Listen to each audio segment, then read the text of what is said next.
in elementary school. I remember just like a fear. I didn't know how to give voice to the fact that I hated myself. I just knew that I always wanted to be somebody else because I felt like who I was not good enough.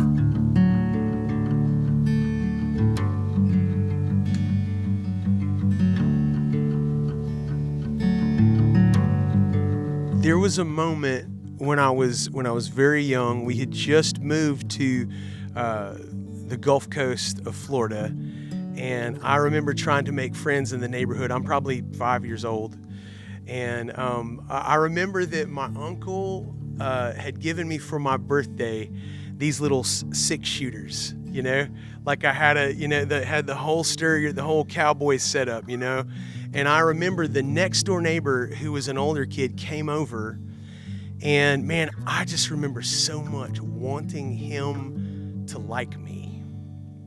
And so we just had my birthday. I had this special gift on. I'm trying to impress him, walking around with my my 6-shooters on, and I remember in that interaction, him just seeming like not very interested.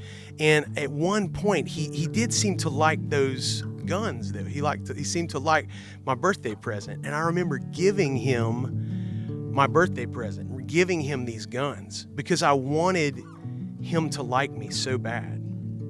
And after I gave it to him, I'm like, surely this is gonna close the deal. I'm in now, right? And then he never really paid me any serious attention, though. And it was just like I never made that connection that I was really wanting to. I was looking for acceptance, from him, and that never happened.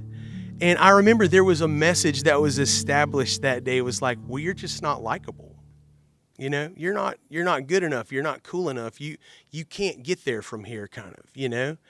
And that sounds silly, but isn't that the way it is for so many things that are in our childhood? And I remember talking to my dad about it years later and going like, Dad, why do these things still matter after all this time? And he goes, well, man, if it happened today, maybe it wouldn't matter as much. He goes, but this is literally when the foundation of who you are is being formed, And so these messages kind of get in that foundation, Even to this day, after having written songs about it, after having Jesus even do a true work in that, there still is like sometimes a reflex or whatever that will see the good in other people, but then instantly discount that thing in me that God might be doing right now, and that it is worth celebrating, but it's kind of this downplayed sort of thing to me.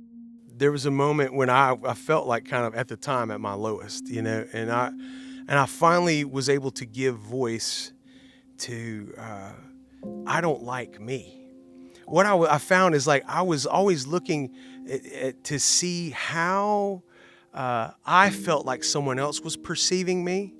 And if I felt like they were liking me, then I could somehow give myself permission to be okay with me then. But really the underlying thing that I had never come to before was, I don't like me. I'm not okay with me. In fact, I was like, you know what? I think I hate me. When I finally found the words to say that, man, it was at an all-time low. But it was really, it needed to come out though, And when I was in my garage, our garage is under our house in Tennessee, and I was having this moment with the Lord when I had that realization, and I just told God, I hate me. In fact, I think I've got a giant list of things I'd like to tell you right now that I hate about me. And I never got to the list because God stepped in. And just as clear as a bell, the still small voice of the Lord. He's not screaming. That's why it's so easy to fall prey to a lot of other loud voices that are around, because he speaks with this still, small, steady, constant voice. And he says, Michael, I think you need to let me tell you what I think about you for once. And so I'm like, all right then, since we're having this conversation or whatever. And he starts with this. He goes, I like the way that you smile. And I was caught off guard, man, because I'm used to over spiritualizing everything, you know what I mean? And so I was looking for something like, more grandiose or otherworldly or whatever. And he goes, I like the way you smile, And that was one thing that in pictures, even though I hated everything else, there was something about, well, I guess I got a good smile. He connected with this one thing that I could agree with him on, right?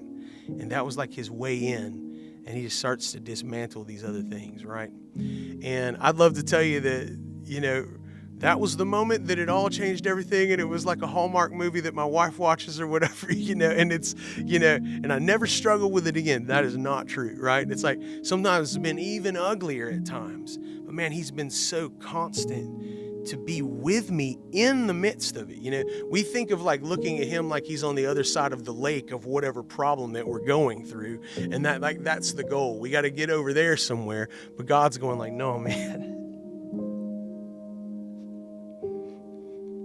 With you right here in the ugly.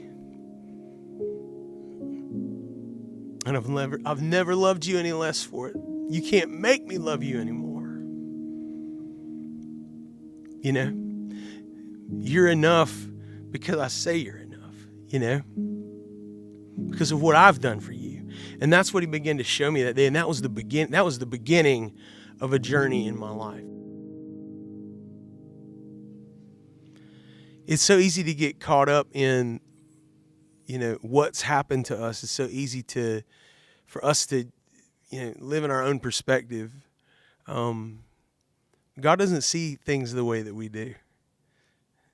And I would just encourage anyone who's in the middle of it. I mean, and it could be whatever, to just stop and just, if you can have a place to just quiet your heart in front of God. Go get in your car if you have to and shut the door and just, you know what I mean?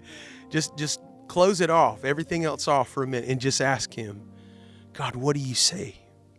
What do you say about me? God, what do you say about my situation? Jesus, where are you in the midst of this? Man, I promise you he is going to show you.